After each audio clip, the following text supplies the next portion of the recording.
Welcome po muli sa Philippine Weather Trivia. Again, para po sa mga bago sa channel na to, ako nga po muli si Alvin Pura, isang meteorologist at ang inyong weather tito.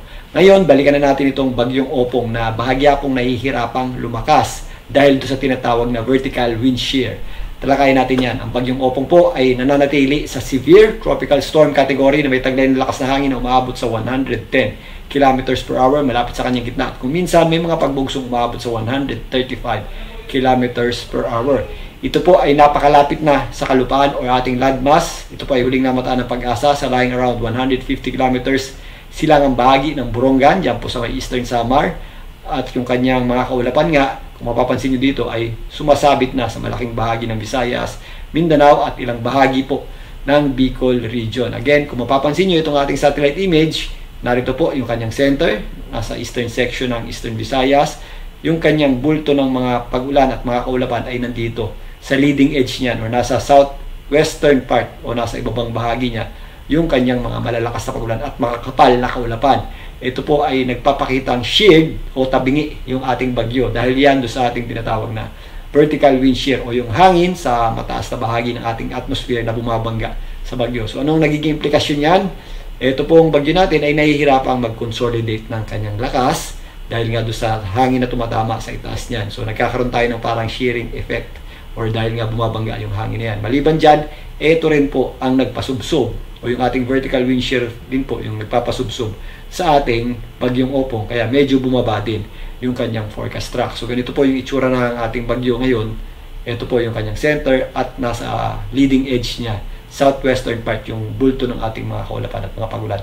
Ito pong bagyong Opong, kasalukuyan na nga po nagdadala ng malalakas na pagulan at mga posibleng mga pabugso-bugsong hangin po sa malaking bahagi ng Eastern Visayas hanggang Central Visayas, hilagang bahagi na Mindanao, dyan po sa Caraga region at ilang bahagi po ng Bicol region. Yan po ay mga direct effect na ng bagyong Opong. Ngayon, silipin natin itong forecast track ng Pag-asa para dito sa bagyong Opong.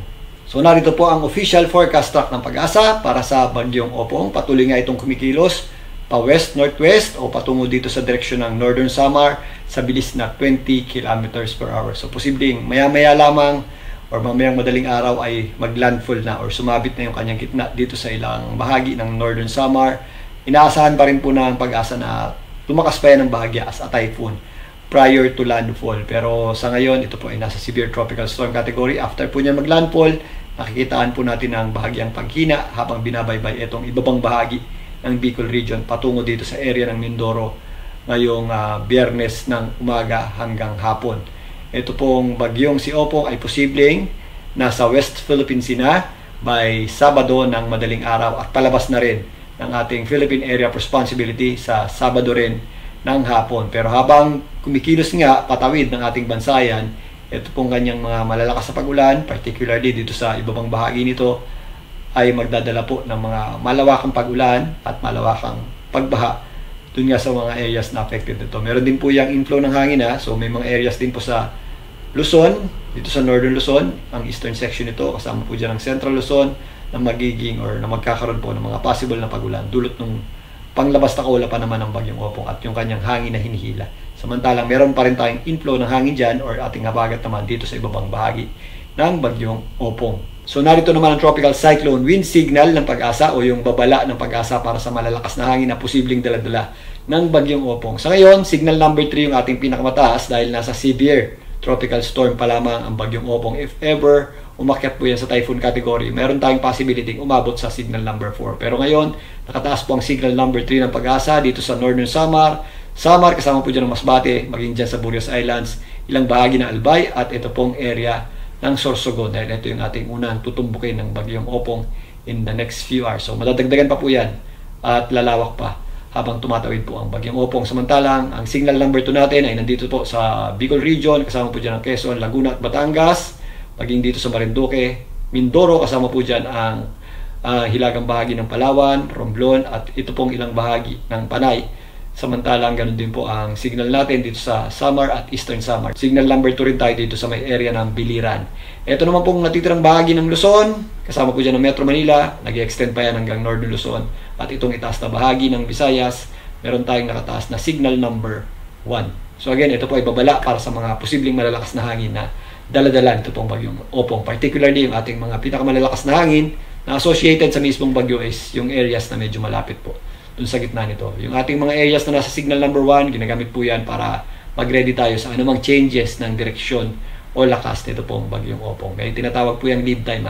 So may mga pagkakataon talaga na kahit po meron tayong signal number 1, kahit minsan signal number 2, hindi natin masyadong ramdam yung hangin. Pero again, ginagamit natin yan para makapaganda at makapag-ingat. Lalong-lalo na kapag nag-iiba ng direksyon at lakas yung ating bagyo. Para naman sa mga pagulang maaaring daladala ng bagyong Opong, unahin muna natin itong European model. So bandang bukas ng umaga, ito pong bagyong Opong ay nandito na sa may Bicol region. Again, yung ating bulto ng mga pagulan yan ay nandito sa southwestern part. So sumasayad na po yan sa malaking bahagi ng Visayas. Dumaan na po yan sa Eastern Visayas by tomorrow morning. Pero apektado pa rin po niya ng Eastern, Central at malaking bahagi ng Western Visayas. Particularly, itong itaas na bahagi nito. So may possible tayong malalakas na pagulan dyan na dulot ng bagyong Opong, samantalang ating habagat nag-i-extend naman hanggang dito sa Palawan at ilang bahagi ng Mindanao. Ito pong Zamboanga Peninsula. At yung ating mga malalakas na pagulan ay aabot din dito sa malaking bahagi ng Mimaropa. Dahil patawid nga dito itong ating binabantayang bagyong Opong. Bicol region, marami din po tayong pagulan dyan. At dito rin po sa area ng Quezon. Pati po ang areas ng Metro Manila, bukas ng umaga, maulap na po ang panahon natin at may mga possible na tayong scattered at kalat-kalat na pagulan. Pero mas madadagdagan pa po yan pagsapit po ng hapon hanggang gabi habang tumatawid po itong bagyong Opong dito sa ibabang bahagi ng ating bansa. Ito namang eastern section ng Northern at Central Luzon, ito po yung ating convergence ng hangin na papunta sa bagyong Opong. Meron tayong mataas na tsansa ng pagulan dyan, lalong-lalo na ito pong areas ng Cagayan, Isabela, Aurora, yung mga nakatapat dito sa Pacific. Kasama po dyan ang malaking bahagi ng Quezon. Yung Quezon area at Central Luzon, ito po ay cloudiness na o outer rain bands ng bagyong Opong. Ngayon, silipin natin itong pagtaya ng Pag-asa. So narito naman ang pagtaya ng Pag-asa o ang kanilang weather advisory para sa mga posibleng malalakas na pagulang maaaring idulot ng bagyong Opong. Again, mag-i-start yan dito sa eastern portion ng Visayas, ang itaas na bahagi nito, ang Northern Samar, Eastern Samar, Biliran, Masbate, kasama po dyan ang ilang bahagi ng Romblon, maging dito sa Sorsogon area. Ito po yung ating hanggang torrential rains o yung halos walang tigil na pagulan. Kanina, kukunti pa yung ating mga pagulan dyan sa Sorsogon, pero again, kumikilos yung ating sistema.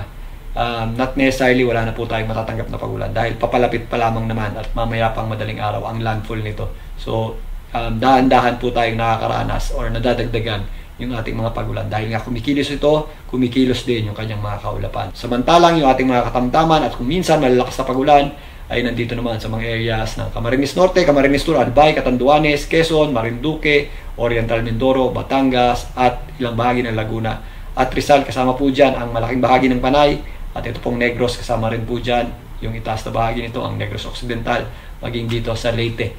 Mga moderate to at times heavy rains naman yung ating aasahan sa Metro Manila.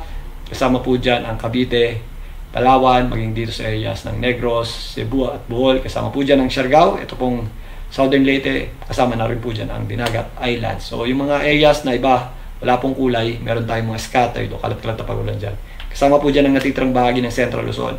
At itong Caraga region, maging dito sa ilang bahagi ng Zamboanga Peninsula. So dahil nga bumaba ang track nitong bagyong Opong, ito ay para hapon ng gabi bukas hanggang sa Sabado.